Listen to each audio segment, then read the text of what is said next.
Life in the medieval period looked like lots of different things to lots of different people. Your place in society could dictate everything, from what food you ate, where you could go, how educated you were, and even how long you were likely to live for. Across this series, we'll discover what life was like for those that worked, those that earned, those that learned, and those that played in medieval England.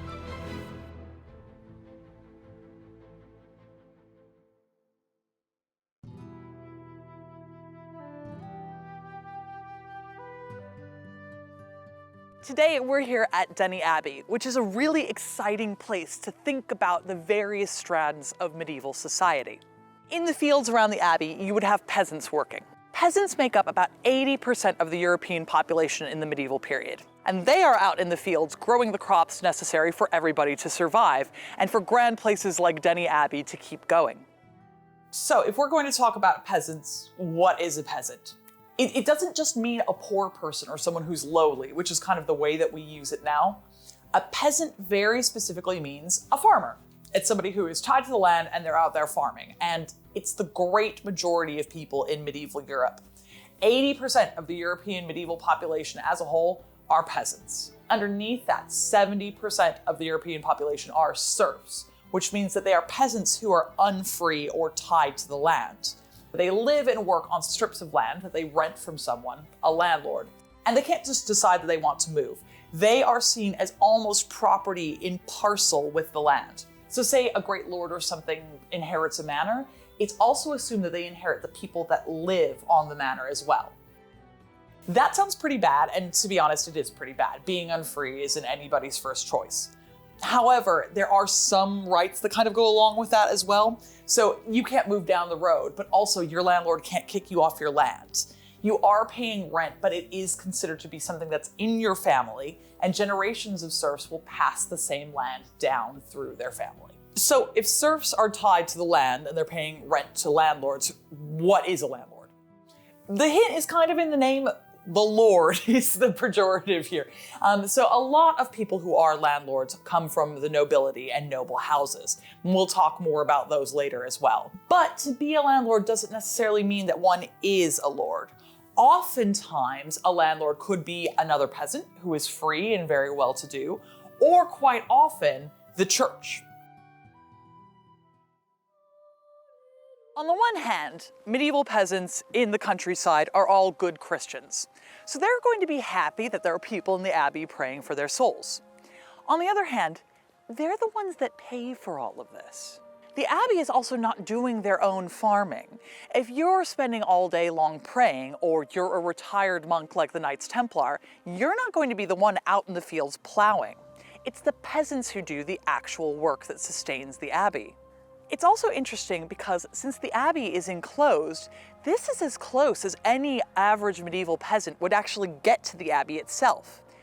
You see this grand edifice that you're paying for, and you know that people are praying in it, but it's never something that you're going to be able to see from the inside.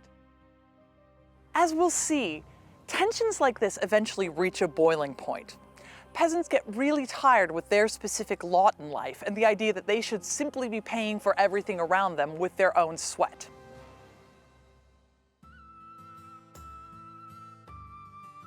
Farming in the medieval period is very interesting, I promise. This is because there are a lot of really big innovations that happen in the medieval period in terms of technology. Here is a really cool bit of medieval innovation. It's a causeway. What it is a raised bit of road that allows peasants to move their goods back and forth across the farmland here. As you can tell from all of the water behind me, here in the fens, it used to mostly be a bunch of marshes.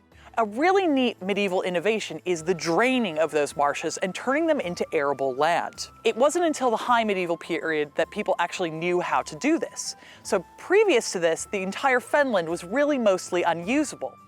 When we talk about peasants and farming, and we're on historical farmland like this, it's really easy to forget that this isn't actually how things always looked for medieval farmers. What we see here is an example of what we call enclosed farming. When we see things like hedgerows and fences, that indicates that it's owned by one farmer who owns that land. That's not how farming works in the medieval period. The way that landlords kind of divvy out land for the various serfs and peasants that they oversee is generally through what we call the open field system. They've got 2 or 3 large fields, and then they might also have a common grazing ground for stuff like animals and livestock. They might also, if they're particularly well-to-do, have a couple of mill ponds so they can grind their own wheat into flour, and they might also have some fishing rights on those ponds as well. The way that land is then divided up further is through renting out the various strips of the fields into what are called sellions. So each family will have a certain number of sellions that they are responsible for tilling over time. And these will be passed down through generations in the same family, although they do pay rent to the landlord overall in order to farm them. Beyond draining fenlands and turning it into arable land, there's also a really cool medieval farming invention called the 3-field system. The 3-field system is when you alternate various strips of land and cultivate different things on it. So one year you might grow a crop that particularly strips a lot of nitrogen out of the soil. The next year you would then allow that same strip of land to go fallow and just take a bit of a break. Then the year after that, you would plant a crop, something like alfalfa, that puts a lot of nitrogen back into the soil. Then you can rotate in your crop that is going to pull a lot of nitrogen out again. This allows you to constantly be using land and constantly farming something without exhausting anything completely. This is important when you have really highly cultivated areas of land and a lot of people attempting to live off exactly the same parcels. So what are people farming? It really depends on the region that you're in. We know that they are farming wheat, barley, oats, rye, peas, and what are called vetches. Vetches are a kind of pea-adjacent crop that you kind of feed to horses and cattle and stuff like that. They're very important because they are one of those nitrogen-rich crops, which is going to enhance your soil after you've leached it out with a bunch of wheat. They're also raising livestock. So they're raising cattle, they're raising horses, they're raising pigs, all types of poultry. And excitingly, I promise, sheep. Luckily for medieval people, one of the best things that you can do with land that's been recently reclaimed is run sheep through it. Sheep are particularly important because they are covered in the miracle fiber that stays warm even when it's wet, wool. And wool is one of the most important and widely traded commodities in the medieval world. There are all sorts of trade routes which spring up specifically just to trade wool back and forth. What does this mean for peasants? Well, you can actually become pretty rich trading wool. This is especially true in England in the 14th century, when England, well, London more specifically, joins what's called the Hanseatic League. The Hanseatic League are a number of northern European towns, kind of along the North Sea and in the Baltic Sea, that trade wool and cloth back and forth. These are long international routes, and it's a good way to make very good money if you're a peasant. We do know that there are rich peasants, so they are not only getting by, but they're doing pretty well for themselves. And this might be through trading the actual vegetables, it might be through trading wool, or it might be engaging in other industries that are considered cottage, like brewing or weaving. And in fact, that's where we get the term cottage industry. It's something that someone might be doing in their cottage, unsurprisingly. So if you're growing a bunch of sheep, maybe you're also carding that wool and you're weaving it into cloth. Interestingly, both brewing and weaving are specific feminine industries. They were out there helping to till the land, certainly, but they might also be doing a second shift on top of that, making things like cloth and beer that can also be sold at market.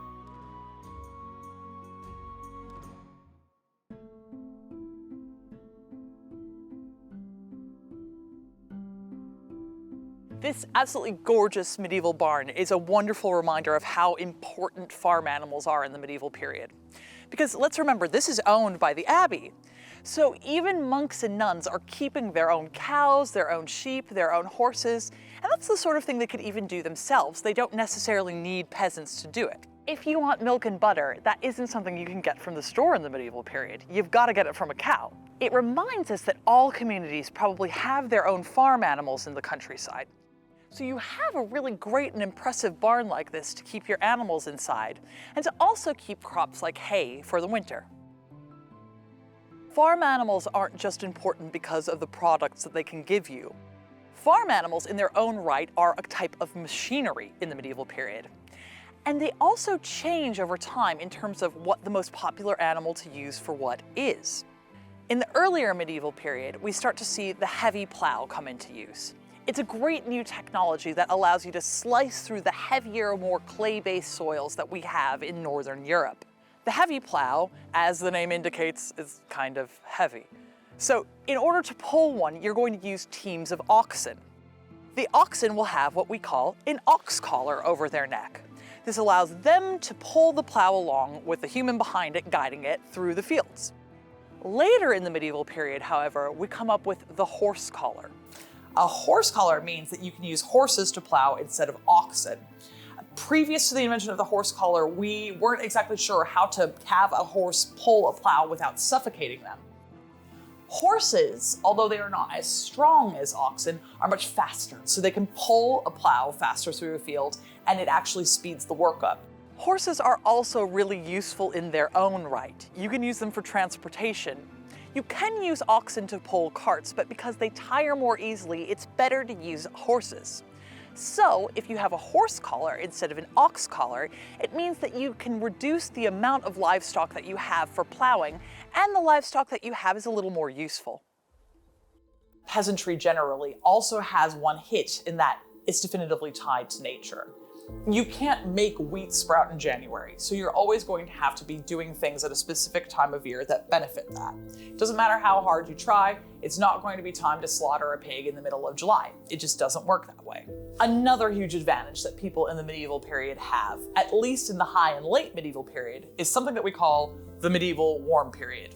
This spans from about the year 900 to about the year 1300, where Europe experiences a particularly warm and stable climate.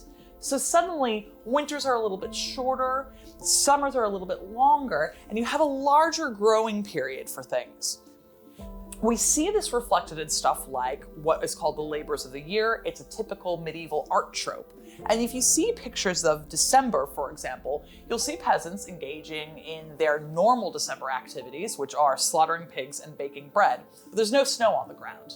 In conjunction with the great medieval developments of the new tech, this means more food for more people and more happy peasants. These new technologies are very advanced, and it's the most advanced that Europe had ever been up to this point. Romans, for as much as they did do that is very interesting, couldn't come up with this. They did not have heavy plows, they did not have horse collars, and they did not have the three-field system.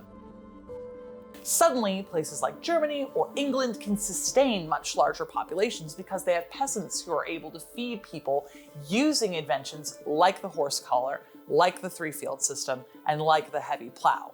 This is real tech, and it's a real advancement for society as a whole. We have one very interesting family, the Collinses, who are a great example of how peasants can really rise in the world. We first meet them through the means of Thomas Collins, the head of the family. He's a very well-to-do peasant. When we first meet him in the 1270s, we see that he owns half a virgate of land, which means about 15 acres or so. That's a lot of land. He also raises livestock like cattle and sheep, and some geese, which are a very nice little cash crop at Christmas or Michaelmas. Everybody likes to eat a goose. So he's doing extremely well, and we know also that his wife is brewing beer. So we know that there's a lot of money coming in for him, and he's definitely someone that you and I would class as well-to-do, if not simply middle class. All of this eventually changes, though, when we next catch up with him. There's a gap in the records from about 1282 to 1292, and when we see Thomas again, his fortunes have come down slightly. This was a man who was super well connected in his community. He was serving as a pledge. A pledge would mean that if someone else says, oh, I owe some money, Thomas would say, he's good for it and I will put my own land up. Thomas can't be a pledge anymore. Why? He's in debt. And he's in pretty serious debt. He comes to our attention through the court records because there's someone called Walter from Oldbury who sues Thomas because he owes him 5 shillings. Sounds probably like not much money, but for Thomas at the time, this is a real problem because he can't pay 5 shillings back. He's mortgaged all of his crops to someone else to pay off other debts. Mortgaging your crops is pretty much exactly what it sounds like. It's like mortgaging your house now. You'll say, okay, well, I've got my barley crop coming in the autumn, and so after I take that to market, you will get the proceeds from that barley if you give me money now. Walter is demanding his 5 shillings, Thomas can't pay it back, and Thomas is in a real dilemma here. It means that he has to sell one of the only things he possibly can, his land. But of course, Thomas doesn't own his land. He is a serf. Technically, the abbey owns his land, so the only person that he can sell his land to is the abbey. This is a really difficult circumstance to be in because obviously you can't demand, the best price possible. It's just whatever the abbey will give you. For the land that Thomas holds, the abbey gives him £2. Now, that definitely covers his debt to Walter, it covers his other debts, but it also means that the family are in real trouble now. There's 9 mouths to feed, and they're suddenly having to do so based only on Thomas's wife's land that she brought into the marriage through her dowry. This is interesting because it does show us that peasant women even do have some power and some control over their circumstances. Land that comes into a marriage is still their land, and Thomas's wife can't be forced to sell it if she needs to. They still need to make some money somehow, and the only real way to do that is if they can farm and take part in the generalized agricultural community that they live in. Unfortunately, it seems like that is not enough to ever get Thomas back to the same standing in the community that he enjoyed. He dies in the year 1312, and when he does, he's massively in debt again. His lands do pass to his wife and daughters, only 2 of whom have been married off, so you still got 6 women who need to be supported somehow. If we look for any records of them, by the year 1319, all of the Collins sisters are gone. We're not exactly sure what happened. It could be that all the Collins sisters simply moved away. That would be possible for them because they are women. They might be tied to the land, but the abbey is going to be less interested in forcing them to stay in place because they'll be seen as less productive peasants. If they need help tilling their crops, for example, why not just get some men in there to do it for them, people who don't have to ask for help? So it might be that they decide to try their luck somewhere else and simply moved away. Very unfortunately also, it's equally as possible that they simply all died. From the years 1317 to 1319, there was a continent-wide disaster called the Great Famine. As the name indicates, there simply wasn't enough food to go around. The Great Famine is a very serious event. It really does hurt the majority of the population in Europe, and we do see a huge drop in population at the time. The Collins sisters very well may have fallen victim to this. In the 1300s, we exit the medieval warm period. The temperature begins to drop, and Europe begins sliding into what we call the Little Ice Age. We can see again in medieval paintings like the Labors of the Year, suddenly we have December scenes of peasants slaughtering pigs in the snow instead of in the mud. So it means that we do know that the winters are colder and longer. But also there's been 2 years of extensively heavy rains and flooding. The crops simply can't grow. So there's a large mortality across the continent because there just isn't enough food to go around. This impacts peasants more than it impacts other layers of society. Say you're the local abbey. Their risk is sort of spread out over all of the peasants that they oversee. Those peasants still have to pay them their rent, they still have to pay them their crops. So they're getting fewer crops in, but it's still some of everybody's crops instead of being completely dependent on one specific patch of land. So when we think about peasants, we think of them as largely agrarian and in the countryside. For a good reason, you sort of have to do your farming in the countryside. However, that doesn't mean that they don't have any links to London itself. Just behind me, the Clothfair Street opens up onto the Smithfield. In the medieval period, this might actually have been referred to as the Smooth Field, and it's where peasants would bring their cattle, sheep, pigs in order to be slaughtered and sold at market. From the peasant's perspective, Smithfield is also an extraordinarily important place because it's the scene of one of the most important parts of the Peasants' Rebellion. The Peasants' Rebellion in England is part of a series of peasants' rebellions that we see in the 14th century across the continent. Here in England, it's led by a man named Wat Tyler. Wat Tyler is a peasant himself, but he's someone who thinks that he sees a world where peasants can take greater control. He's one of the first people that really starts arguing that there are generalized rights of men as a whole, and that peasants are more than just a sort of implement to till your land. They're people who deserve the same rights as we do. Also attached to Wat Tyler's rebellion is a man called John Ball. He's a popular preacher. There's a very famous quote often attributed to John Ball that we think might be spurious, which is, "When Adam delved and Eve span, who was then a gentleman?" This idea is that Adam and Eve were not noble, everyone has the same rights in God's eyes, so why is it that peasants have such a much more difficult shape in society? The peasants get together and they have an actual military rebellion. They famously come to London and besiege it. And they do really well, surprisingly. They take over London, they burn down the Savoy Palace, which is in the place of the Savoy here. Instead of looting all the goods from the Savoy Palace, though, they burn them all. They're not here to steal, they want to start a new society where everyone is on equal footing. They then come and meet up with the Lord Mayor of London on the Smithfield, led by their leader, Wat Tyler. Here, it's unclear exactly what happens, but some kind of scuffle breaks out and Wat Tyler is stabbed. He ends up dying. This is a huge blow to the Peasants' Rebellion because without a leader, they become much more fractious. There's no one really driving them forward with a real vision at this point in time. Eventually, the peasants are completely broken. King Richard II gives a very famous speech where he tells the peasants that they are rustics and rustics they will remain. He wants to make a point that peasants simply cannot see themselves as on equal footing with nobles or indeed himself, the king.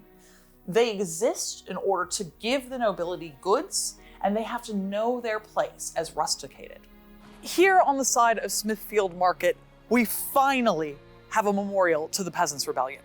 I say now because it wasn't until 2015 that we had anything at all memorializing the Peasants' Revolt. This is despite the fact that the Peasants' Rebellion was something that affected the largest number of people in the 14th century at the time. I know I keep saying this, but it's 80% of the European population that are peasants. So the Peasants' Rebellion is one of the most important things in the lives of average people in England in the 14th century.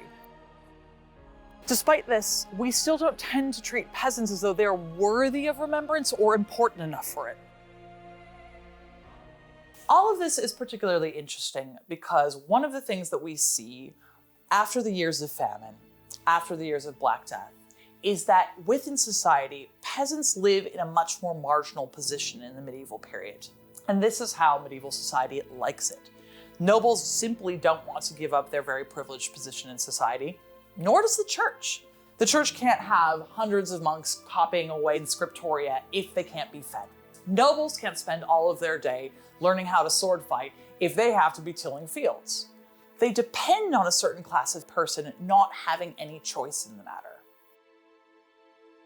One of the frustrating things when we're trying to uncover the history of peasants in the medieval period is it's so difficult to find it. If they're 80% of the population, why is it that I have to come to a nunnery in order to find a barn? Their lands change hands all the time. And in fact, a lot of the time, their lands aren't their lands. So if you build a building, it's not necessarily going to be handed down through generations to come in your family. It might get taken over by someone like an abbey. Here at abbeys, we can uncover what it might be like for peasants more directly because they are held in the hands of the incredibly rich. Interestingly, here at Denny Abbey, one of the reasons why we have this great old barn is because after the dissolution of the monasteries, this is actually handed back over to farmers. Buildings like this are huge, monumental, and really important. So you wouldn't tear something like this down, especially not if you're an industrious farmer trying to make their way in the world. You'll take a huge barn like this if it's handed to you. It can be frustrating for us as historians or people who want to know more about medieval lives that we don't get to hear directly from peasants, that they are kind of considered not important enough to conserve their history. So it's our job to uncover the evidence of their tech, their lives, and their buildings where we can find it. That's why it's important to come to places like Denny Abbey to remember the people whose stories we don't hear from.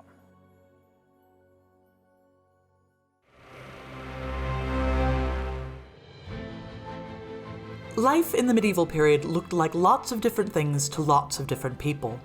Your place in society could dictate everything, from what food you ate, where you could go, how educated you were, and even how long you were likely to live for.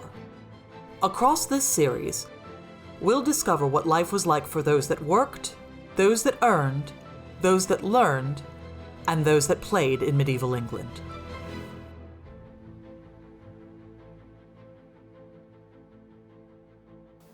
When we talk about the three estates in the medieval period, those who work are often thought of as peasants, and this is quite right, because 80% of the European population, of course, are peasants, and that's what work means. However, There's also a number of workers who belong to one of the most powerful and influential groups in medieval Europe. These are the guilds. A guild is a really interesting institution because it's sort of halfway between what we would call a union now and halfway just a sort of monopoly. Guilds exist to say that someone can or cannot partake in a particular industry. You might be a fishmonger, you might be a leather maker, you might be a goldsmith.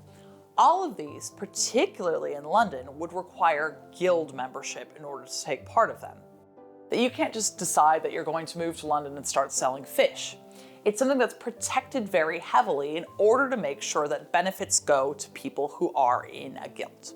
Guilds exist across Europe, and they also exist across England. So in any of the big fancy medieval cities like York or Norwich, you'll also find guilds.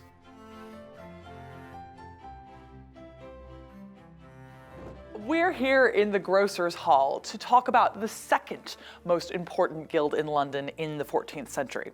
That is the grocers. As the name indicates, they sell things in gross. Well, what does that mean? Specifically, when we're talking about the grocers, we're not talking about groceries in the way that we think now. We're talking about spices. Spices in the medieval period, and indeed into the early modern period, are one of the most expensive and important commodities in Europe. So the grocers are able to command prestige and power, as befits someone with a hall like this, because they're bringing in absolutely tons of money to the City of London. The term grocers for the medieval mind is such a particularized and important thing because spices occupy such an important part of both the economy and the medieval imagination.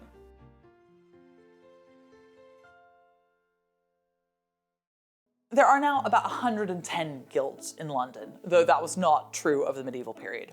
And oftentimes when we talk about the medieval guilds, we're talking about what we call the Great 12. And they have a specific order because guilds love to rank themselves.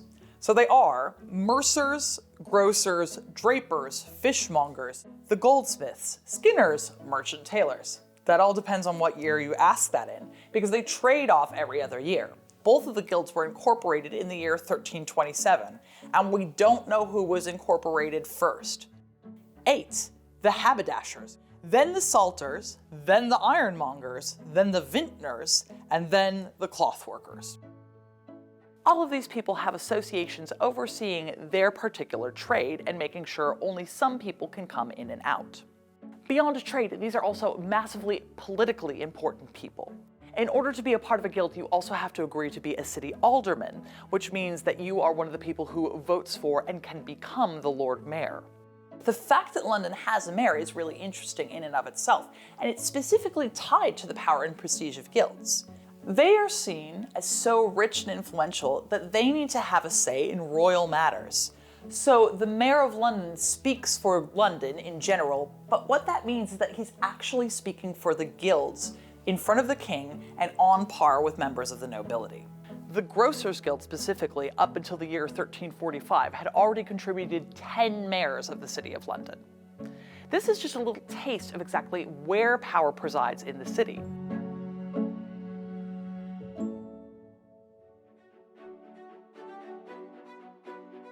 As you can see from the opulence of rooms like this, the guilds have a lot of money and power within London. This isn't just because they control specific trades, but because they actually own a lot of the property in London itself. If you're inside the city wall of London, you're in London. If you're outside of it, you're not. So property can't expand in London in the same way that it can now, because what constitutes London property has to be within the walls. It's easy for the guilds to monopolize all of that land. If you think London property is expensive now, in the medieval period where you simply couldn't make any more of it, it was even more important. This is one of the ways that the guilds are able to collectivize their power and prestige in London. So being a member of the guild has very specific political advantages in that you actually get some say in the world around you. It also has some personal advantages that knock on from that. So every member of a guild is also a freeman of the City of London.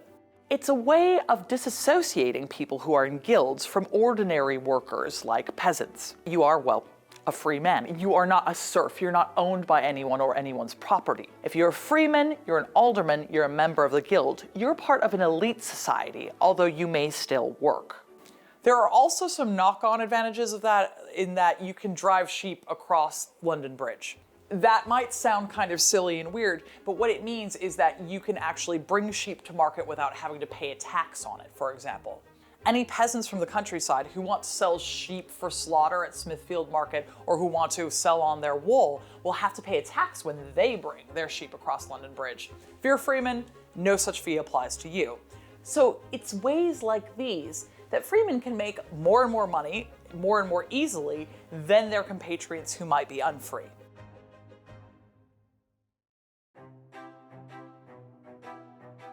For the most part now, the Grocers Guild is a charitable and social organization where you can come have a really amazing banquet, obviously. But what I really love about this incredible place setting is all these hints to the medieval period and where this company was originally established. In particular, I'm obsessed with these camels.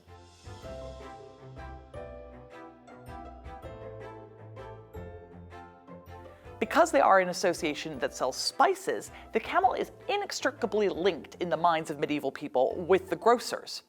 For them, spices are something that come in over the Silk Road from the east. Maybe these spices are coming all the way from East Asia. We know that there are, for example, Indonesian spices in regular use in medieval Europe. Maybe they simply have come from the Near East. There's something that's come through Jerusalem, for example. Either way, when medieval people think about spices, they think about camels. And that's why it's an integral part of the Grocers Association symbols. You'll find it on their livery, you'll find it on this table, you'll find it on the carpet in this room. And always you'll see that the camels are set up to be coming from the east.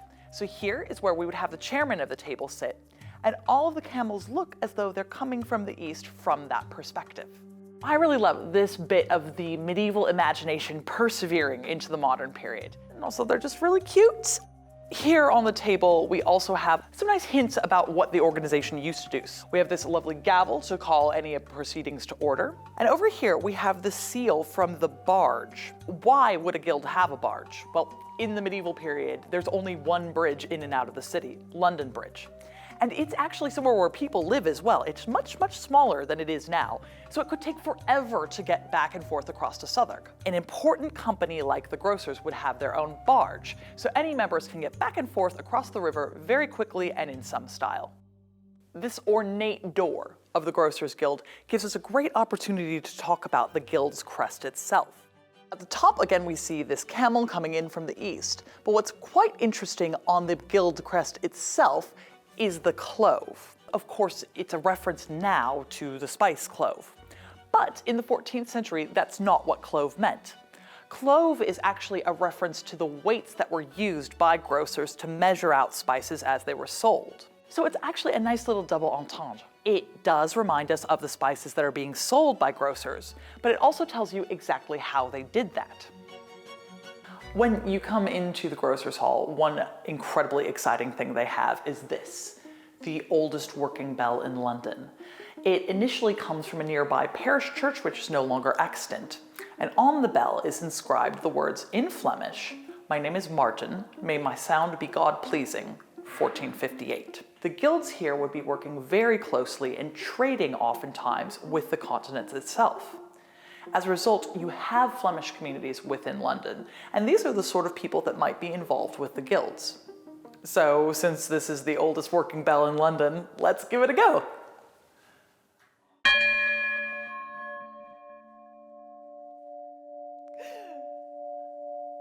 I mean, it's pleasing to me.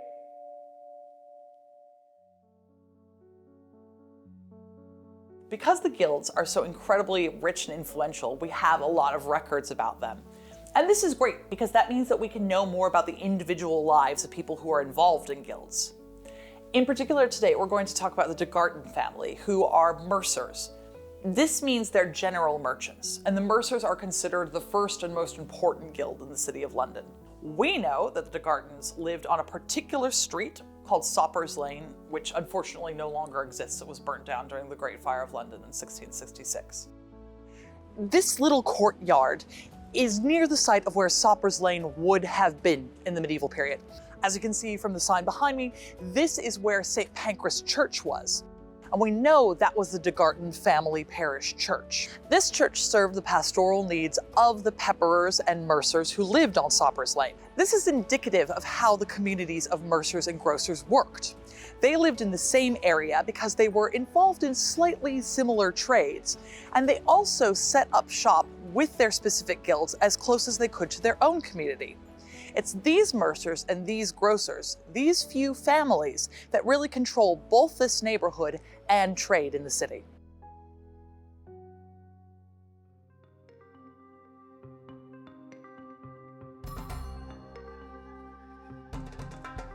This is the actual Mercer's Hall, and it's interesting because it's just across the street from where Soppers Lane would have been.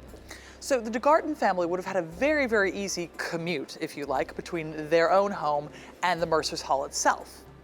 However, whilst the community of mercers is very close to the hall itself, that isn't where they go about their day-to-day business. In the medieval period, the majority of actual business dealings will take place within a family's own house and household. They have their own offices there, they probably have their own store. That's the sort of place where you see day-to-day business taking place. The Mercer's Hall is for conducting any guild-specific business and enjoying a banquet now and then.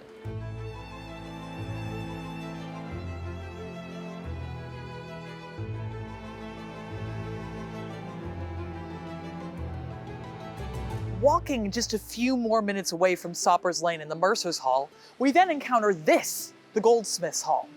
It's a reminder of how dense the number of guilds in the City of London are. You can't make it more than a few streets without running into another one.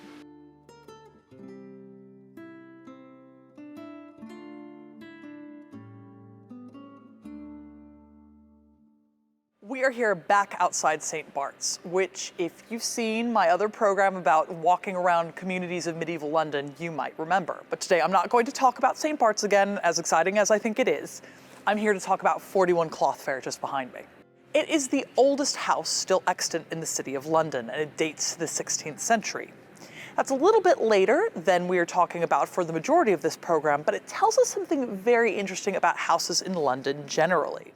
A household will mean the family itself, like the DeGartners, but it'll also mean the various servants that work for them, and it will also, and very crucially, mean their apprentices. People who are living with them, kind of as indentured servants, learning a particular trade that they want. We know that the DeGarton family brings in apprentices specifically from Lincolnshire quite often to learn how to be a mercer. So a household is also not always just one house. It might be a series of houses that are around an enclosed courtyard in the middle of town. 41 Cloth Fair is just such a place. It used to be a collection of 11 buildings around a centralized courtyard just over here. And it lets us think about a different kind of city. It's not just individual buildings and individual people. It's part of a collective of which guilds help to make. The DeGartons are one such really influential and rich house. We know that they have servants. We know that they have apprentices. Why do you have apprentices? If you want to get into a guild, there are only 4 specific ways of doing so. If you're lucky enough to be born a DeGarton, that's the #1 way to get into a guild, just through patrimony. If your father is a mercer, then you can be a mercer if you're a man. It's just that easy. The second most common way is to be an apprentice. That means that you go and live and work, often for free, in a household, learn the trade. The family therefore gets the benefit of your work and their help, and then you can set up once you pass a mastership and you can be a member of the guild itself. The third way that you can join a guild is what's called redemption. Redemption is interesting because it sounds like it's probably a punishment, and it's kind of shown to be like that, and it's framed in that way. But it actually just means you're buying your way in. You have to buy a fee to sort of redeem yourself for not having the privilege of being born into a guild family or not having worked your way up. So if you've got enough spare cash, you can become a mercer, provided that the mercers want your money. That's redemption. The fourth way is through invitation, and that is really uncommon. When we say that someone can join a guild through invitation and that it's a rare honor, who is it who is invited into a guild? Well, here we have a great modern example of that in the Grocers Guild, when we see on the table King George III's domed tanker. And granted, that is a modern example, but it shows you just what prestige a guild has, even into the modern period.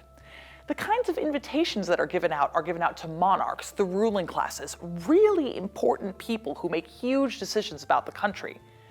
Even if you are King George III, you want to come hang out with the Grocers Guild. You might have noticed when I'm talking about guilds here that I keep saying free men. And that's because in order to join a guild, you have to be a man. This is annoying because it's not as though women aren't participating in the same work as men in guilds. And often it's super common for members of guilds to intermarry. There are huge advantages to marrying a woman from another guild family because she knows how to conduct the business of the guild that you're in. And it's often specifically women who look after the books of their husbands' businesses. Another specific political function that members of guilds has is they're often elected to act as the Sheriff of London. There's no such thing as a police force for medieval people. What there is a posse comitatus. A posse comitatus gets called together by a sheriff when a crime is committed. So say you're the sheriff and you know that someone was robbed down the street and you want to find who did it. It will be your job to call together a bunch of men to go look for the thief. We know that the Degartons serve as sheriff on several occasions, which is a great indication of how powerful they are within their own community. There's a lot of guild members in the city, but there aren't always a lot of sheriffs. So getting up to that high level shows that you really know people and you're very well thought of. Hugh Degarton is one such person. He's elected Sheriff of London in 1314. He also acts, interestingly, as a witness in a murder case in 1324. Someone was just murdered in the middle of Soppers Lane and he was called on to act as a witness and tell everybody what happened. A terrible scene, but something that does happen from time to time. All of this is very interesting because Hugh Degarton also is a bit of a chancer. Even though Hugh himself acts as sheriff and he's considered to be an upstanding member of the community, he himself at a point in time joins a gang and robs a neighbor for 200 pounds of cash. This is an absolutely unbelievable sum of money. If we think back to our episode about peasants and we think about poor Thomas Collins who had to sell off his 15 acres of land, he gets 2 quid for it. This is 100 times that amount of money. This shows us a lot about life in London because, number one, people in guilds have this kind of cash just hanging out. That's the equivalent of keeping hundreds of thousands of pounds in your house now. And apparently they do. But it's also really interesting because say you were going to steal hundreds of thousands of pounds now, you would expect that you would get in some serious trouble for that. Hugh Degarton emphatically does not. He's let completely off the hook. Why and how? The king. Hugh Degarton has so much power and prestige that he's well known to the king, can throw himself on his mercy, and be completely let off for committing a huge and heinous crime. To be very clear, say Thomas Collins, who was in extreme debt, went and stole, I don't know, 5 pounds from someone. He would almost certainly be killed for that.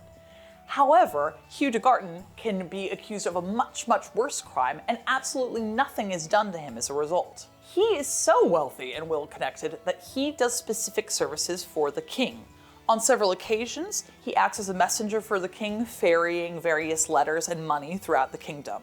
The king is not going to be sending money up and down the country with just anyone. It needs to be someone who can be relied upon. And apparently that reliance goes far enough that you're allowed to steal a cheeky fortune here and there. We're here outside the Wax Chandlers Guild, who are a great representation of what it is that guilds did in the City of London. They supply the goods and services that people in London need. Let's keep in mind this is a world before electricity, so candles are an extraordinarily important commodity. It's the wax chandlers who provide that and have the monopoly on services for it within the City of London. Fun unicorn fact, I also love this because it's a great example of the medieval idea of a unicorn. Now when we think about unicorns, we think of them as horses with horns, but they're not. They're actually monsters. They're half lion, half goat, and they're savage. So if you look at these ones up here, you can see that they are goats because they have cloven hooves. They don't have a mane so much as a little bit of a beard and what's left over from a lion's mane, not a horse's. Members of guilds are not living their lives on the same razor's edge that peasants are. Their money is not so specifically tied to the land. You can stockpile wool. You can stockpile spices. You can continue to sell things that people want, even if a harvest is failing. That insulates you from a lot of the more difficult things that peasants have to experience in the medieval period. We're talking about the de Garten family, who are fabulously wealthy and enjoying an incredibly privileged life at the same time that the Great Famine is happening in the rest of Europe. The Collins family, the peasant family we talked about before, completely dies out at this point and we lose track of them. In contrast, the de Garten family becomes only more wealthy and more well-connected. There are all sorts of people in the city, just as there are now, who are doing day-to-day things like running restaurants, working at the markets, acting as bakers, and they're not going to be members of guilds. Probably though they are interconnected with guilds because odds are they're renting from a member of a guild. But they're not enjoying the same kind of rarefied life that guild members are.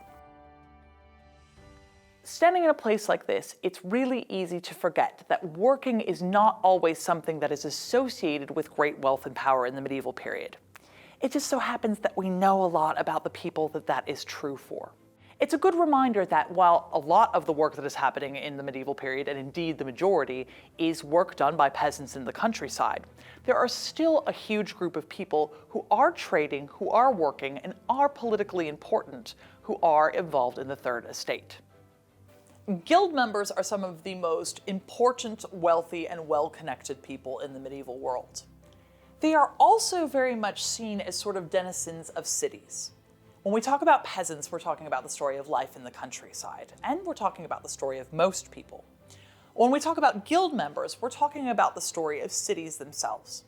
The difference between guild members and the other people working in cities is also often linked to the fact that we just don't have records of them. I want to talk to you about people who are working in cities, so I'm talking to you about guild members because I can find them. I can find the de Garten family. I can know all about them. I can know who they married, where they live, and what they get up to in their spare time, which is robbing, apparently. I can't tell you that much about the local bakers. I can't tell you that much about the people who are actually physically selling fish in the street, as opposed to people who are part of the fishmongers' guild. This is a really sad state of affairs. I love to know more about common people, and I would love to tell you all about whoever is driving swine down Soppers Lane. Unfortunately, I can only really tell you who is written about, and the people that we tend to write about are the people who are well-connected and wealthy because they can do things like ask favors from the king. But there's also a really interesting group of people in cities who aren't working. They're praying, and that's the clergy, who we'll talk about next.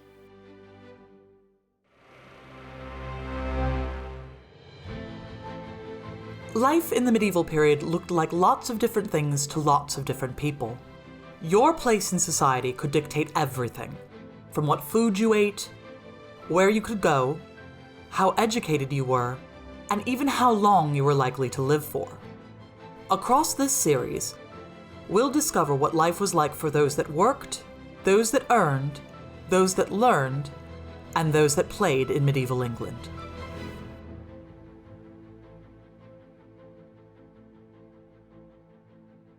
When we talk about medieval Europe, it's almost impossible to talk about one of the most important subsections of medieval society, those who pray, and by that I mean the clergy.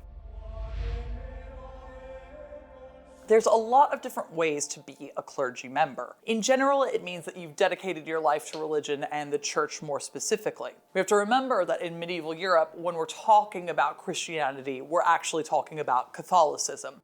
And in many ways, the story of medieval Europe is the story about the Catholic Church coming to primacy.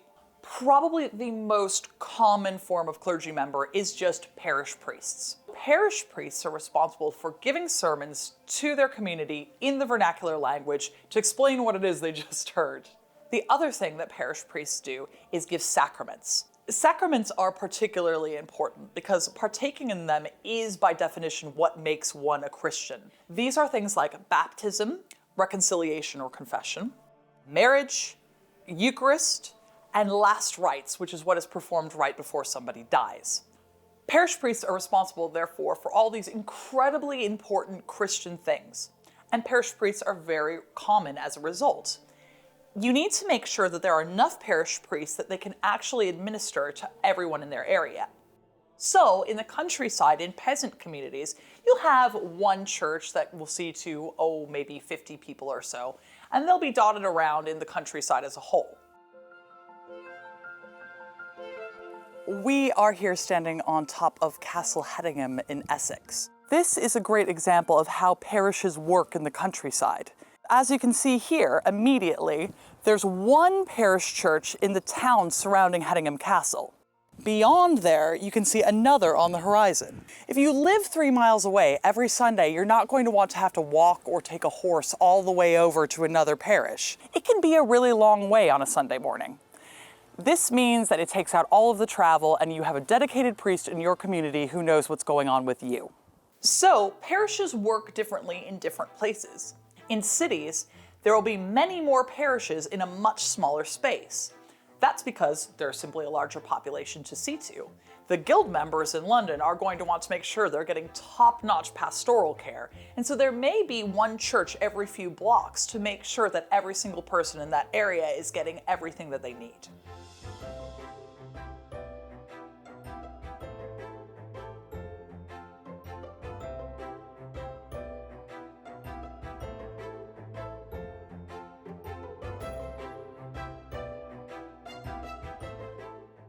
We are here on top of the initial early medieval tower of St. Michael's in the North Gate. What you can see from up here is how dense a city Oxford actually is. Obviously, it's larger now than it would have been in the medieval period, but still, this is an outstandingly large place. This is because all of the colleges and all the various clergy members who have set up shop here attract more and more people to cater to them and cater to the community as a whole. What you can also see up here are the various steeples that dot the skyline. These are all individual parish churches, so they're seeing to the needs of the general community within Oxford itself. They want to have Eucharist given to them, they want to have their children baptized, they have to be buried somewhere. And it's the parish churches that see to that. John, thank you so much for meeting me and bringing us here to St. Michael's at the North Gate. It's a fantastic church. It's the earliest church in Oxford, and I'd be glad to show you what it's like inside.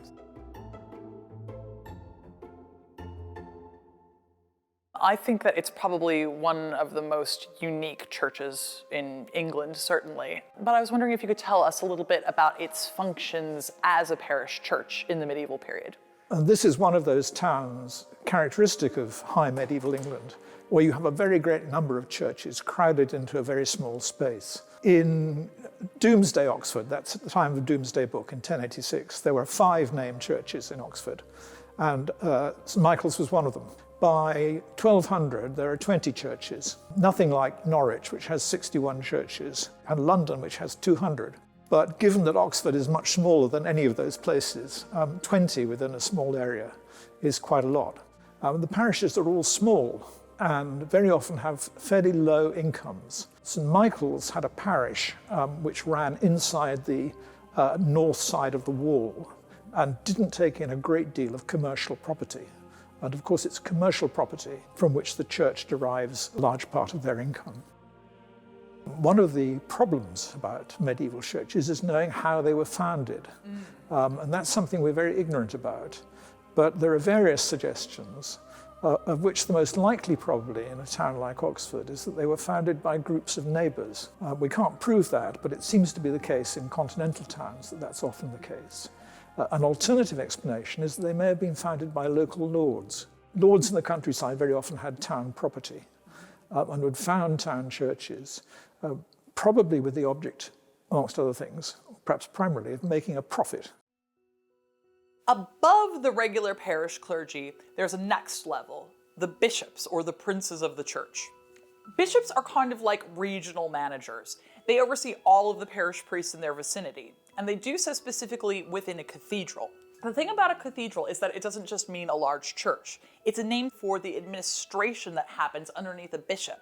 There has to be somewhere for the parish priests to go to learn. It's also a place where the bishop might be overseeing local schools, where anyone local can go and receive a tutelage in Latin. When I say anyone, I mean any boys. Women are usually excluded from this. But every cathedral is also a functioning school. Cathedrals are also often sites of worship. They'll have very specific relics of saints that people will go and pray to, and it might be somewhere that people go on pilgrimage. For example, the Canterbury Tales, one of the most widespread pieces of English medieval literature, is all about a group of pilgrims going from London down to Canterbury to pray at the tomb of Thomas à Becket, a very, very important medieval saint. We know a lot about what happens from the 13th century onwards, because it's in the 13th century that we have a great deal of episcopal legislation drafted by bishops.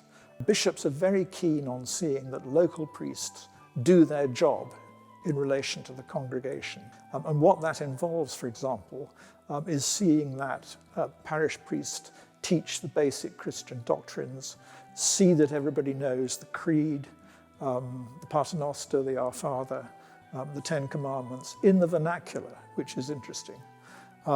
How far all this was carried through, of course, we can't always be sure about. But it's in that period, rather than in the 12th century, that pastoral care really takes off at a local level. 12th century, I think, much less so. Over and above bishops, there are then what we call archbishops. As the name indicates, they are more important bishops, and the most important archbishop in England is the Archbishop of Canterbury.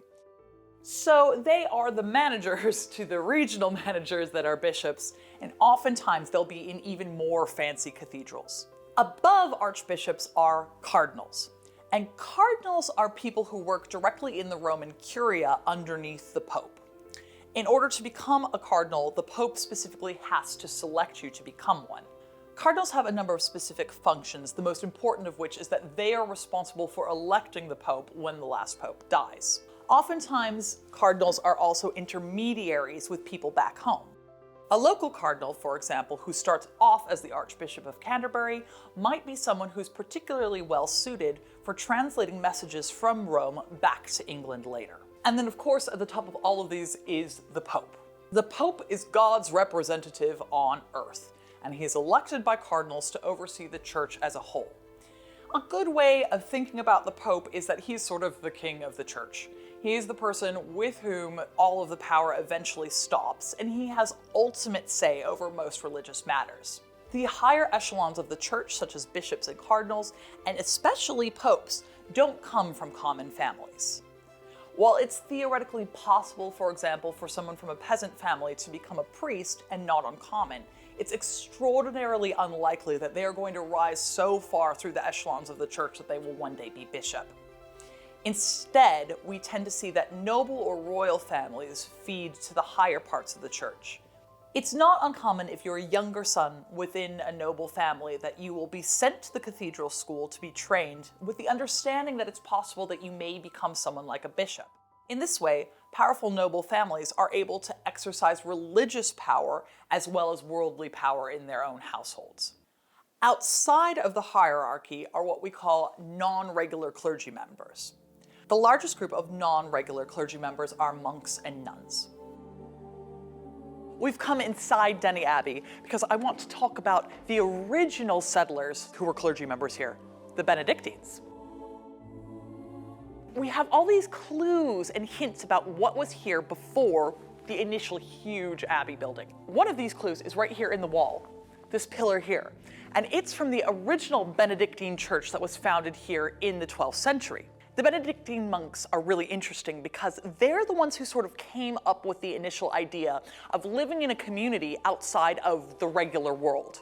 Monks refer to this as ora et labore, or prayer and work. And the idea is if you take yourself out of normal society completely, you can focus entirely on the Lord. Monks, therefore, will join a monastery and they will pray multiple times a day, and they will also involve themselves in work that they see as serving God. A lot of the time, for the medieval world, this specifically means copying out books. Because remember, this is a world without a printing press. So they're out there making sure that books stay in circulation and can get to people in order to praise God. Later in the medieval period, though, a new type of monk arises. These are called the mendicant orders.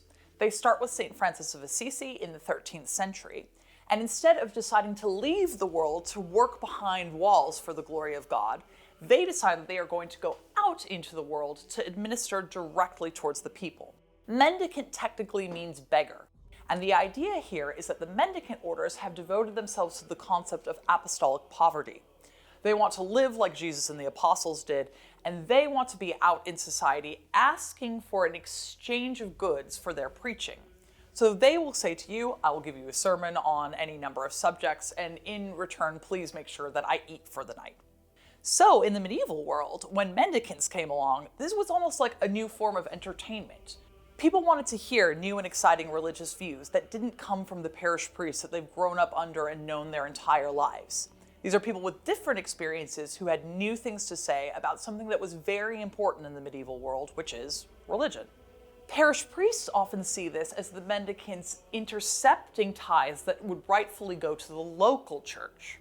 As a result of this, sometimes parish priests will attempt to block mendicants from preaching in their own town just to make sure that the money is going to the right place. They also might object to what the mendicants have to say. If you're a very well-to-do parish priest, you might not want someone coming in who's preaching apostolic poverty and the idea that everyone in the clergy should be living in poverty. A lot of people were flocking to the priors' churches to hear sermons, who were, of course, very pastorally minded. Great preachers would preach in the vernacular. The parish church had somehow to rival the friars and to provide the sort of services which the friars could provide. You've got to remember, of course, in the Middle Ages that the service is entirely in Latin, and the priest is facing the altar for most of the time, so facing away from the congregation. So how much direct contact there was between priest and congregation is difficult to say. Just behind me here, we have some really great examples of the varying kinds of arches you can get across medieval architecture. You'll notice here on the right, there's the really big rounded arch. We know that dates to the 12th century, and that's what we call a Romanesque arch. It's called Romanesque specifically because they're trying to make it look Roman. That's why you have the big pillars on either side, and the roundedness is supposed to bring to mind and conjure images of Rome and the greatness of the empire. Medieval people loved Rome, and they liked connecting themselves to that idea. On this side of the abbey, we have some really new and exciting architecture. And this is all established when the Poor Clares take over the area. In the 14th century, this land is given to a local countess who uses it to establish one of her favorite orders, the Poor Clares. As part of this, the Poor Clares build some wonderful new Gothic architecture. General rule of thumb, if it has a peak in the arch, that means it's Gothic. Another great rule of thumb with arches like this is you can kind of tell when they were built based on how many fingers you can fit in the arch, more or less. This arch tells you that it's 14th century because it more or less follows the peak of 4 fingers on a hand. So here at St. Bart's in London, we can see an example of a 15th century arch. You can fit all 5 fingers of your hand inside of it, but it's still got a tiny little bit of a Gothic peak to it. Another great little detail here are these floor tiles, which are still extant in the abbey. And this is a nice reminder because a lot of the time when we see medieval abbeys, they're in states of disrepair. And that can make us think that the people within them were walking around on dirt floors because, well, we're walking around on dirt floors when we visit them. But that's not always the case. Specifically within churches, we would often see really great ornate terracotta tiles. And this is a reminder of exactly what was here before. The last kind of non-regular clergy who you might not expect are actually scholars and students. Anyone who works at a university is necessarily a member of clergy. And crucially, so were all university students. Just like now, university students in the medieval period were notoriously rowdy. They would get in trouble with local communities for things like running out on their bar tabs, not respecting the locals, flirting too much with the girls. And being a member of the clergy meant that when they did so, they wouldn't be seen in local courts. Instead, the clergy would look after other members of the clergy. So if you don't pay your bar tab and you get in trouble with a local innkeeper, it's much better for you to go in front of a clergy court who will give you a slap on the wrist and send you back to class than it is for you to go in front of the city constabulary where you'll be fined and possibly thrown in jail. The fact that students are clergy members is actually an origin of an interesting phrase that we still use now to talk about relationships between universities and the cities that they're in. And this is town-gown relations. Town, of course, means anybody within the town, but gown refers to these students who are members of the clergy who are wearing clergy gowns. With all these different types of clergy, it's really common for them to also be overlapping in different ways. This is especially true of places like university towns. Here in England, of course, the two university towns are Oxford and Cambridge, both of which were established in the medieval period. This is because universities themselves were established during the medieval period. More specifically, universities come into being in the High Medieval period and in the 11th century. The way that many universities work is that the individual colleges within them will be connected to a particular order of monks. This is true, for example, of Canterbury College in Oxford, which we want to talk about particularly today. Canterbury College started out specifically connected to Benedictine monasteries. So Benedictines from all over England would send their brightest pupils to Canterbury to study at the University of Oxford. One such Benedictine was a man called Thomas Wycliffe, who will become very, very important within Oxford generally and Europe as a whole. We're here on the Oxford streets to enjoy a beautiful spring day, but also to have a look specifically at Merton College here, because it's here that Wycliffe starts his career. In 1356, he writes a thesis that's called The Last Age of the Church. And it's particularly interesting for a 14th century document because it talks about what he perceives to be the cause of the Black Death. Now, there are a lot of sermons and plenty of pamphlets around in the 14th century blaming specifically the average person for the plague. These preachers say the average person is too lustful, the average person is too lazy and gluttonous, and for these reasons, God has visited the plague upon the earth. This isn't how Wycliffe sees it. Wycliffe sees the plague as a sort of divine retribution and justice for sinful clergy members. As far as he's concerned, these people are meant to be looking after their flocks, living a life of apostolic poverty, and in general, devoting themselves to God. One of Wycliffe's overarching concerns with religion in general was what he saw as the undue wealth of the church writ large. But he also had specific objections to parishes themselves. He thought that parishes were too interested in what he called pomp and celebration. He thought they were spending too much money on festivals, and they were bringing in too much money from their parishioners. Of course, what Wycliffe says is very catchy, and it definitely speaks to people who feel quite under the thumb. If you're tithing a large percentage of your money every year to a church, you might not want to see your priests living particularly wealthily. But it wasn't just parish churches that Wycliffe had a fundamental problem with. Overall, most of his complaints were reserved for the mendicant orders or the friars. In 1380, he writes a pamphlet called Objections to the Friars. In it, Wycliffe refers to the mendicant orders as the pests of society, the enemies of religion, and the patrons and promoters of every crime. What he's interested in here is what he sees as the undue wealth of the mendicant orders. He considers that the preaching orders were founded on a consideration of apostolic poverty. That means they should be living in poverty.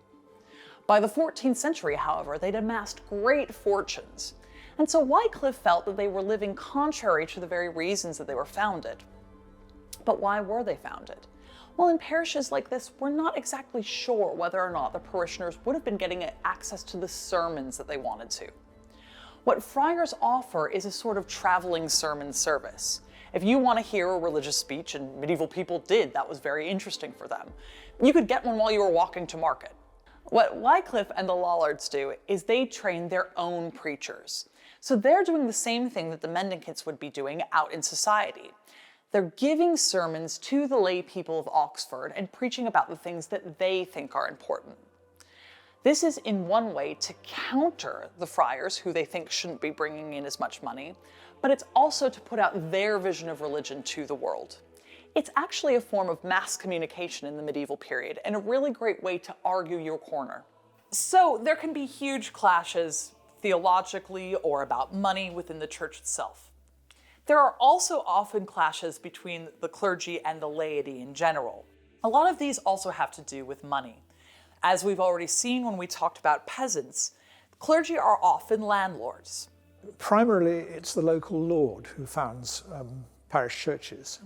And this is part of a wholesale reorganization of the countryside, which happens in the 9th, but more particularly in the 10th century, when villages are formed, peasants are brought in to particular centres, and part of that process of nucleation is the foundation of a parish church for the new community, partly for religious reasons, but as in towns also as a piece of property. The Lord would expect to take a share in the offering. Oftentimes, laity resent the clergy because of this. They feel that the clergy should devote themselves to God and should not be accumulating so much wealth on earth. Some members of the laity, especially poorer laity, also resent the clergy because of their direct links to people like the nobility. If a noble family wants to make sure that there's someone praying for their souls after death, they can set up a community of monks and nuns on some of their own land. That creates a new landlord where there wasn't one before, and a new opportunity for resentment between peasants and the clergy. If you are wondering why an organization called the Poor Clares is living in a building like this, which is, obviously pretty fancy, you wouldn't be the only one. The answer in the specific instance of Denny Abbey is that the countess who endows the abbey also lived here. The countess really likes the Poor Clares. That's part of it. The other part is that she, like many other members of the nobility, wanted to retire here and be a part of the religious order. A countess is going to want to live in some style, so she made sure that the abbey here is, well, stylish enough. It's things like this that really get under the skin of individuals like John Wycliffe. The Poor Clares are a member of the mendicant orders. They're specifically the women's arm of the Franciscan movement. So they're supposed to be living in apostolic poverty, technically. The hint is in the poor part. So for him, taking money from a countess, setting yourself up as a fancy enough place for a countess to live, is the exact opposite of what religious orders should be doing. St. Michael's is an excellent example of the competing interests of various religious institutions in the medieval period. It's overseen by the bishop in Lincoln, but it's connected to the college here in Oxford. And it oversees and administers to the various lay people within Oxford itself. This means its job is to see to the pastoral care of an average person in Oxford. But it takes their money and kicks it up to the college itself. There can also be disputes between the clergy and local nobility about who owns what land where. Who exactly owns which peasants? When you yourself are not working the land that you depend on for your money, it very much matters who is doing the work in order to get food to your table. The clergy are capable of creating entire cities like Oxford, which initially exists specifically to serve the religious people there. When you have a lot of students, someone needs to cook for them, someone needs to clean for them. People move to the local area to service the clergy, and then you have a city. The complicated relationship with the clergy and the laity in the medieval period can also lead to serious scrapes with major powers like the king. The fact that the clergy control so much land and have so much money here is actually a huge part of their downfall in the early modern period when Henry VIII is on the throne. Sure, Henry VIII wants to be able to get divorced without anyone telling him what to do, but he doesn't mind taking all of the land that the monasteries own as well. One of the ways that you know we're talking about the medieval period is that the clergy are still balancing on this knife's edge very successfully. They can be major religious players and major landowners without it being called into question. You can tell that something is modern when people, like the nobility, who we'll hear more about in the next episode, are able to counter the church and sometimes take some of that control back.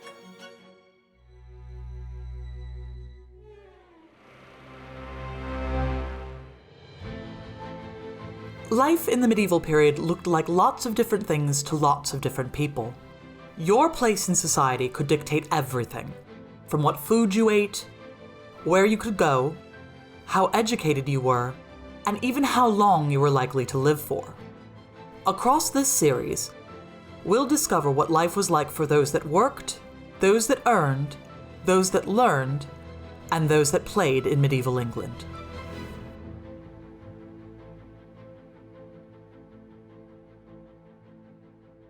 In terms of the medieval world, the last group that we're ready to talk about are often the group that gets talked about the most, the nobility writ large.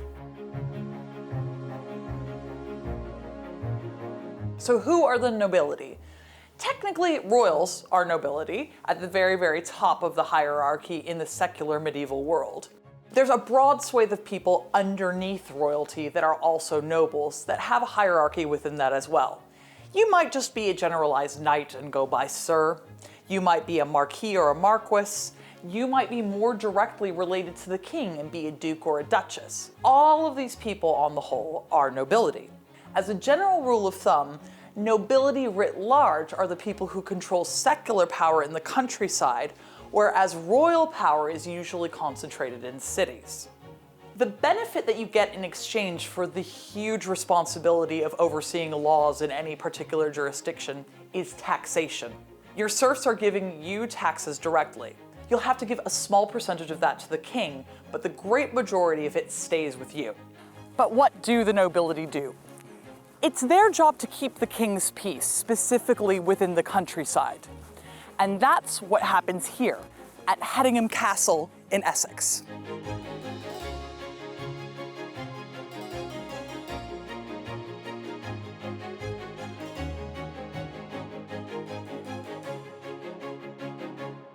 Hastings is wonderful for any number of reasons, but one of them is that it's an almost archetypical example of Norman-style castles. There's two things going on here. The first is that this is a perfect example of what we call a motte and bailey defensive structure. So a bunch of people from the local area, probably serfs, would have been forced to come dig out a bunch of ground and build these foundations themselves in a defensive structure. Then on top of that you have the bailey, in this case the keep that you can see here. What we're unfortunately missing here would be what we call a curtain wall. So it would have been a defensive wall on top of the motte itself around the edges. That would be where you would defend a castle in the first instance. If everything goes wrong, you then retreat inside the bailey itself with the entire household. Motte and baileys also have other features that sort of help when you're attempting to violently subjugate a bunch of people. And one of them is that it's very difficult to get into. By very virtue of the motte, you've got to get in over a bridge, of which this is a really fine example. Technically, this is not a Norman bridge, it's Tudor. But what it shows us is how well motte and bailey architecture works. Even half a millennium later, you still need to build bridges in order to get over it.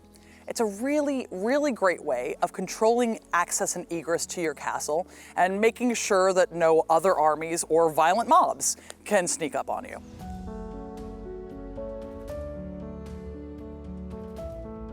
These windows are extremely exciting, not just because they're a great example of Norman Romanesque architecture, which they certainly are, but because they also have some cool little architectural details. So you'll notice on all of them that they have little columns off to either side.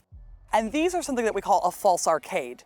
It's meant to remind you specifically of Roman architecture. They want you thinking of the big Ionic and Doric pillars that you would see in a Roman villa.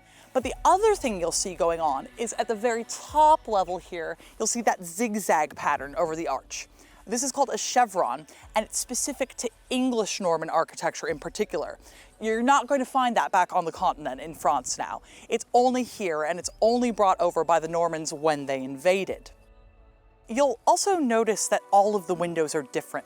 So here at ground level, you just have these slits in the wall, and all that's doing is letting light into the interior. That's because the people on the very bottom level of the castle are the very most common people who are just servants, essentially. Further up, that's our guard room. It's got a larger window, but it's still not huge. Above that, that's the banqueting hall, so it's got pretty large windows that they're meant to impress everyone on inside. And then at the top of that, you have these really magnificent chevrons, because that's what you'll see from over the curtain wall when you're approaching the motte and bailey, as a specific example of Norman elegance. It lets everybody know who's approaching the castle, who's in control, and that the land is under new management. As impressive as this keep is, and it undoubtedly is, we can see a few clues that there used to be a lot more here than there currently is. We've got a broken archway here, which is what used to be the chapel. And up on top of the keep, you can see where there used to be roof lines. First, there was a flat one directly over the grand entrance door, and then there are some zigzag ones on top of that. They might have upgraded at a point in time. And all of these are great reminders of the fact that castle is actually a collective noun, and it refers to all of the buildings that would have been inside the curtain wall. So what kind of buildings are we talking about? Well, you've got chapels that see to the religious needs of the community living in the castle. But you also have things like stables, where you would keep all of your horses, cows, pigs, sheep, whatever it is you need. You'd also have stuff like a blacksmith smithy. If you're making a lot of armor for any kind of military guys that live inside a castle, well, that's where you make it. But the other big thing that you have is your kitchens. One of the major ways that we lose castles is fires. And so you want to keep any kind of cooking that is done with huge fires, when you're cooking for a large number of people, outside of your main keep. You want to make sure that you're not introducing any way that you can burn the entire thing down. This also introduces a really difficult level for cooking in the castle. If you're bringing a huge banquet up to the banqueting floor, which is on the second floor, you need to make sure that it's piping hot in order to get across the yard, up the stairs, and into the keep itself.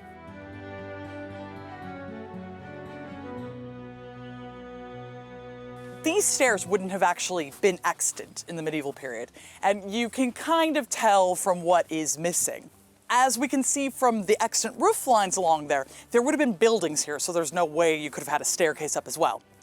This was, however, supposed to be the main entrance to the castle. We can tell that because, again, you see these great chevrons over the door. It's very fancy, it's really elaborate, it's meant to impress you as you come inside. The other thing that we can see here is this rounded roof line, and that's from a later edition chapel that would have been put here. Well, why would you need two chapels? Sometimes people just like to build extra chapels if they have a specific devotion to a saint. So for example, one sort of chapel that people really like to add on later are Marian chapels. They're specifically devoted to the Virgin Mary, and they're for people who feel really piously moved by one individual in particular. Or if you're just a really pious person in general, maybe you want to make your own mark on the family's castle. You want a new architectural style added, so you put your chapel on later to remind everyone that you were here. So how does one become a member of the nobility? As a very, very general rule of thumb, someone gets land and power or titles as member of the nobility in exchange for military service to the king. This is particularly true here in England after the Norman conquests. When the new king comes over from Normandy, in the first place, you need a whole army to fight off the people already living here. And in the second place, the Normans are involved in a violent military occupation of a fairly hostile country. You need lots of armed members of the nobility to establish that there's a new king, and that there's also a new culture that's taking over in England. This is the case of the de Vere family, who we're going to be talking about today. Aubrey de Vere I comes over with the Norman conquests, and we first see records of him in 1089 in the Domesday Book. Aubrey de Vere is called Aubrey the Chamberlain, which means that he's specifically tied up with the king's retinue itself. A chamberlain is the sort of person who will help the king by overseeing any deeds that he signs or any charters. If you see any major royal medieval charter, down the bottom there'll be a list of names of various nobility who have witnessed whatever it is that the king does. The other thing that they do is make sure that everyone outside in that kingdom understands that this has come to pass. As such close proximity to the king indicates, the de Vere family are extremely important. And soon enough, they have land in 9 different counties throughout England. In particular, they have huge holdings in Essex and in Oxfordshire. So come on, let's go inside and see what life would have been like for the de Veres. As we come in through the main entrance, this is the first room that anyone would enter. And in fact, it's actually the only room that the great majority of people who come to visit the de Veres are ever going to enter. This is the guards room. And as the name indicates, it's where all of the knights and all of the guards of the de Vere family would hang out. There's a reason for that. If you're coming into the castle, the de Veres want you to see their military power right away. They want you to see how many people that they have in their army, and they want you to understand that they have a great deal of power over the land. Before you get to them, you're going to have to get past their army, quite literally. As you can probably tell, this room is currently undergoing some renovations. This isn't particularly far off from what you would have seen in the medieval period. We've got a brand new timber floor that's just been put down, and indeed, you would have a timber floor in the period. The major difference is over the top, we would probably see some rushes on the floor. And the rushes do 2 things. One of the things they do is baffle sound. So if you've got what's essentially a private army of men hanging out in your basement, you probably want to help keep that down. The other thing that they do is help to keep it warmer. As you can see from the giant fireplace behind me, and you can probably tell from a large stone room this big, it would be quite cold in the winter, so you're going to want any extra help that you can get. The new floors in here are actually a great reminder of how powerful and rich the De Vere family were. When you build a castle, it doesn't just stay pristine. You have to constantly be updating it and renewing parts of it, especially when you have hundreds of people coming and going through it. There's wear and tear that's extremely costly to keep up, and only an extremely wealthy and powerful family like the De Veres would be able to do that. From the guard room, we can continue through the castle via the staircase here. Staircase can take us into one of two places. We can go downstairs into the cellars and into the dungeons, or if we're particularly important, lucky, or in some kind of legal trouble, we can go upstairs to the main banqueting table and into the presence of the De Veres. A big thing that nobles do is get involved in war. Almost everyone who was involved in the Norman conquest fought alongside the king when the king came here. But members of nobility are also saying that they're willing to get involved with any sort of military conflicts in the future. In the medieval period, there can be a lot of fighting back and forth between various royal houses. This can happen because the way that inheritance works is very complicated. Especially if you're a group of Normans who've come from what we call now France and are controlling things in England. France is an extremely wealthy place. It's got a lot of money. So you're going to be interested in making sure that you continue to control that even if the center of your power is here in England. So in exchange for beating people up, the nobility get huge tracts of land wherever it is the king might have them. Since they are having all of their needs met by the peasants that they oversee, they can spend all of their leisure time training for military purposes. This means that they are training in sword combat from a very, very early age, and they also are trained in chivalry. The term chivalry comes from the French word chevalerie, and it has specifically to do with chevals, horses, and what people who are going around on the medieval equivalent of tanks should do in order to be polite to the people around them. When we talk about chivalry, a lot of the time what we're talking about is what knights consider to be their duties to God, to their local lord, and to each other. For knights, one of the best things about war is you have an opportunity to capture other knights. Because once you do, you can take him back home and ransom him for all of the money that his family has. So one way of thinking about medieval warfare is thinking about it like rich guy tag. So knights often have a great deal of respect for each other, even if they're on opposite sides of the battle lines, not just because there's some chivalric ideal of respect, but because there are real monetary benefits to being nice to guys that you take advantage of. This is just another way that noble life is completely different to the life of commoners.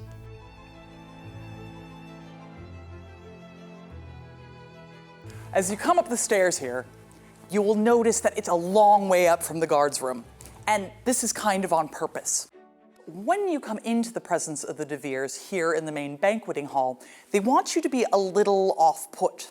You'll be out of breath, and you'll be slightly discombobulated by the grandeur that you're coming into. Why are you coming in to see the De Veres here? Well, it might be for any kind of jurisdictional or legal proceeding. The De Veres are the Earls of Oxford by the time that Aubrey III is on the throne here. They also own most of the land from here all the way to the sea coast.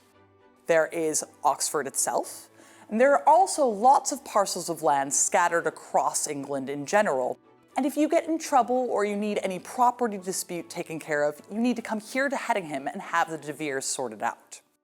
So what's it like to be in the banqueting hall here and in the presence of the De Veres? It's kind of overwhelming. If you look above us, that's a minstrel's gallery. So as you come in, you might be hearing wonderful music by all the musicians in the employ of the De Veres. You'll see the beautiful paintings on all of the walls. Look at all the chevron work over every one of these windows, and look how many windows there are. That's incredibly expensive. How many masons were working on that? Say you're lucky enough to be at one of the De Veres banquets. You're sitting here enjoying wonderful food that's come from the kitchens outside, down 2 flights of stairs, and across the yard. How many people does it take to cook that and then bring it up and serve it? This is an absolutely huge house that the De Veres are running. And the De Veres are letting you know when you're at a banquet how powerful they are, how rich they are, and exactly how many people are in their employ and their command. As extremely grand as this room obviously is right now, this isn't quite what it would have looked like in the medieval period. Medieval castles were actually very brightly painted, so all the stonework that you can see coming through the plaster here wouldn't have been seen. All the plasterwork over the top would have been painted with bright geometric shapes. They're not unlike the chevrons that we see over the arches here. Medieval people loved color and they loved patterns. So when we think about castles now, we tend to think of them as a little bit dark and a little bit dingy, but nothing could be further from the truth. They were actually really fond of color in ways that we would find a little bit gaudy ourselves. One of the most incredibly exciting things about this room is this glorious Norman arch here. In fact, this is thought to be the largest still extant Norman arch in existence. It's about 28 feet wide. This is an incredible feat of architecture, and just this arch is responsible for holding up almost the entire weight of the castle. Think about what that means about 900 years ago. The architecture that needs to go into that, the engineering, and all of this has been made without any kind of calculators. It's all done by hand, and it's all done by actual hand tools. The amount of money and influence that it takes to get something like this built is absolutely incredible, and we're really lucky that it's still standing. So the great majority of the banqueting hall is about display, but also there are some little secrets and things you aren't supposed to see. So say you've come to see the De Veres on a legal matter, and maybe you're not in the best mood. You come up the stairs, you're overawed by everything you see, and there they are on either side of the fire. Part of that is because they don't want you to notice that this is where the guards are. That's specifically at your eye line, and you won't be able to turn around and see it. So say things don't go your way legally, and you decide you're going to take matters into your own hand. If you rush the De Veres, their guards will come out of this niche and they will block any kind of violent attack. Guard spaces like this are extremely important because when you're this powerful and rich, you don't always make a lot of friends. A lot of the De Veres find out the hard way what happens when you come up against common people who don't have your interests at heart. When you're enforcing your power through violence, it engenders violent reactions. People like this need guards on hand all the time because they're doing violent things, and it means that ordinary people oftentimes feel like they have no recourse other than violence themselves. All of this money and all of this power, however, doesn't necessarily insulate you from everything that happens in the world. If you're involved in very violent things and you are a devout Christian, which again, most Europeans are at the time, you might be worried about the state of your soul when you die. The De Veres do this with the Colne Priory in Essex. There they endow an entire group of monks to pray for their family's souls later on. It's a bit of a win-win. The monks get somewhere to live, the De Veres don't have to worry so much about all the violence that they do in life. The second Aubrey de Vere is killed at the hands of a London mob in 1141. His body, however, is taken back to the Colne Priory, and he's buried there along with his father, and his soul is prayed to into perpetuity by the monks. The De Vere story does not stop there, however. The third Aubrey de Vere is named the Earl of Oxford by the king. This is an indication of how entwined the House of De Vere is with the kings here in England. Earls are a particularly high up section of the nobility, so this means that the De Veres have come up even further in the world than they were before. As a general rule of thumb, the further up you go in a castle, the closer you are to the inner circle of the family who lives there. Certainly true of the De Veres. But because the De Veres are so incredibly wealthy, while you're on the way to their private chambers, you've got one stop on the way, and that's the Minstrel Gallery. This particularly ornate Norman stonework is a kind of medieval signage. It lets you know that you're still in a public place. It's so incredibly intricate that it lets you know this is still something for the average person. Anything beyond this is going to be private and strictly for the De Vere family themselves. From up here in the Minstrel Gallery, we get a really cool idea of what it looks like down in the banqueting hall. But we also have a really interesting way of looking at the arches. You might notice that here in the banqueting hall, the exact opposite thing is true from the windows outside. Outside, we have the chevron windows up at the very top of the castle where everyone will see them. Here, the chevron arches are at the bottom and closer to your eye line, and we have the simpler arches with just the columns up near the top where you're less likely to be looking when you're at a banquet. As we exit the minstrel gallery, we can go up the stairs again.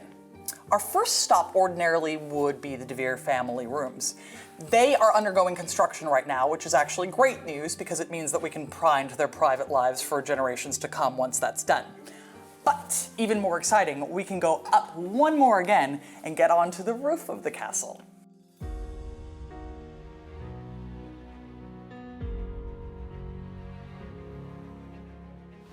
Look at the view. I haven't just brought you up to the top of Castle Hedingham to look at the view, however. I want to talk a little bit about the roof. And that's because it is kind of close to what we would expect to see from a medieval castle roof. It would probably be lined with lead, which helps keep the rain off. We probably would see some major ridging like this to keep the water flowing down. This gives you an idea of how responsive medieval architecture can be to its place. You wouldn't guess on a day like this, but obviously Essex can be very rainy. Things like channeling water to the right place really means something if you have a huge stone building like this. You need to make sure that water gets off of the roof and ideally as far away as you can possibly get from the foundations itself. This will keep you nice and dry once you've spent a bunch of money on a really expensive building. One of the differences that we see here from the medieval period is actually all this great woodland. In the medieval period, you wouldn't want this much wood around for a number of reasons. The first is if you're a noble and all of the money that you make to keep stuff like your great castle going comes from the countryside, you need that to be farmland and you want it to be working. Castles aren't just somewhere to live and they're not just a fortification for somewhere to bring armies out of. They're also a really potent and powerful symbol of who controls the land. You can see how high up we are here even in the 21st century. In the 11th century, this is a huge building. It's monumentally large.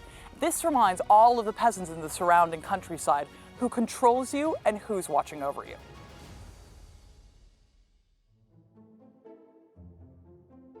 We've come into the Georgian house on the grounds here of Hedingham Castle to have a look at some of the documents associated with it. This wonderful document right here is a 19th century scroll showing the lineage of the 17th Earl of Oxford, Edward de Vere. And very interestingly, it shows us one of the ways that you can become very important to the king's court. So up top, we can see the de Vere family itself, but here with the two lions is William the Conqueror. And we can see on here that his sister, Beatrice, gets married to Aubrey de Vere. Great way to make sure that you are part of the king's inner circle. Just marry into it. This is a really interesting document because it shows us how noble houses like the de Veres can track their lineage in a really intricate way over centuries. That's because if you're as important as the de Veres, you tend to stay important. It's really difficult to alienate wealth like that from a family. This is exactly the opposite of what we see from the peasant families, however. Your family can lose everything in just a decade if you have a poor enough harvest and you get into debt. That's not something that happens with families like the de Veres. What we've got here is a really lovely rendering of what the castle grounds would have been like in the medieval period. So as you can see, there's a lot less forest and everything is essentially cultivated. Each one of those strips would represent a particular family's holding for the peasantry. This is a really exciting document because it shows us the lands around the castle itself. So in the middle, we see the castle, but up here, we see the Great Park, and over here, we see the Little Park. And in particular, one of noble people's favorite aspects of owning a castle, the multiple deer parks and hunting lodges. A huge way of spending your time when you're a noble is to go deer hunting. And all of the deer in those parks would be protected and earmarked for you. Having ready access to venison is a really big deal at the time, and it's also just essentially a very popular sport. The interesting thing about the Aubreys de Vere is that I can say that to you, the Aubreys de Vere. And there's a reason why you continue to name your son exactly the same thing. What these names are doing is underlying the generalized power of this specific household. It can mean that we sort of forget the individual intricacies of one person's life over another. And this is kind of ironic because these are the people that we know the most about. When we come to places like Hastings, it's easy to forget about any aspect of medieval society other than the nobility. That's pretty much by design. The De Vere family only wants you to think about them, their power, and their authority when you see this building. However, it's not just the De Veres who live here. Let's not forget that there are clergy members who are working at the 2 chapels here on the property, as well as at the Colne Priory further away here in Essex. All of this power and privilege is also maintained off of the work that peasants are doing in the countryside. It's the peasants working in fields, paying their taxes and paying their rent to the De Veres that allows them to live such an incredibly lavish lifestyle. All of the luxury goods inside of a castle like Hastings will be supplied by people who are working in what will become guilds in the 14th century. All of those tapestries, all of the fine cloth, all of that is as a result of very skilled people who are the best at what they do. When we think about the medieval period, it's easy to think it was a landscape that was entirely populated by knights who live in castles, and nothing could be further from the truth. It's just that castles are one of the few remaining physical symbols of a world that it's really difficult to see at times.